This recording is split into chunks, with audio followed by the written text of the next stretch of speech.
Discovering new things and freeing yourself from the realm of ignorance can be truly invigorating. But sometimes not everyone has the same satisfying experience. For example, a husband or wife discovering that their spouse is cheating on them may not have the same excitement that is usually felt when new things are discovered, unless they have severe mental issues. Is it true? Are you and my wife dating? Oh yeah. Isn't she lovely? Ah, she's the best. Astaghfirullah al-Azim. Astaghfirullah. Astaghfirullah.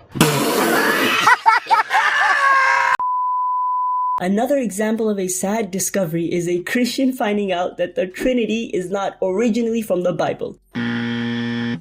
Yep, that's right. This is another video where we will explore the textual changes made by Christian scribes. But this time we will specifically look at the Trinity. When it comes to proving that the Trinity is not an original Christian doctrine, there are many routes a person can take. You can talk about how early manuscripts exclude the Johannine comma, or you can talk about the Council of Nicaea, or you can talk about verses that seem to contradict the Trinity. But in this video, I decided to take a different approach. Instead of looking at the formation of the Trinity through a historical framework or from the Bible itself, why not look at a discovery made by a Christian theologian himself? That's a great idea. Johann Jakob Wettstein, a Swiss Christian theologian, made a groundbreaking discovery that completely shifted his theological paradigm. In 1715, he was invited to England and given full access to the 5th century Greek manuscript known as Codex Alexandrinus. After carefully studying the Codex, he made a significant discovery in 1 Timothy 3:16. Now, this verse is usually the go-to verse for any Christian that wants to prove the Trinity through the Bible. A part of the verse today is read as, God made manifest in the flesh and justified in the spirit. This does seem to prove their case, but the question is, was this verse originally like this? When our beloved Wettstein Sahab looked at this verse in the manuscript, he noticed that the word for God was abbreviated as 2 letters with a line drawn over the top. It was very common for scribes to abbreviate sacred names.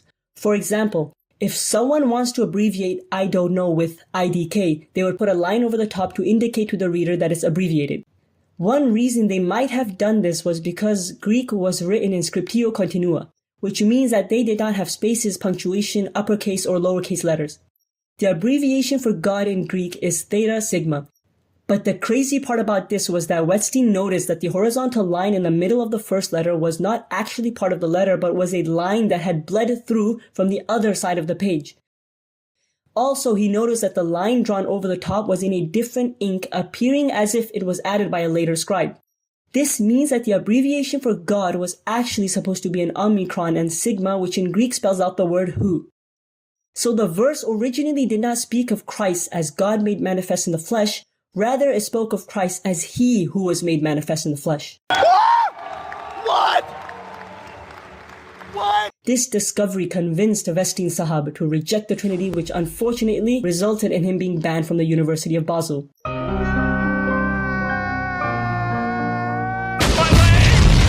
Well, if you enjoyed this video, make sure to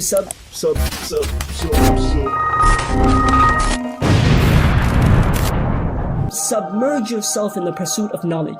The Prophet ﷺ said, طَلَبُ الْعِلْمِ فَرِيضَةٌ عَلَى كُلِّ مُسْلِمٍ. Seeking knowledge is an obligation upon every Muslim.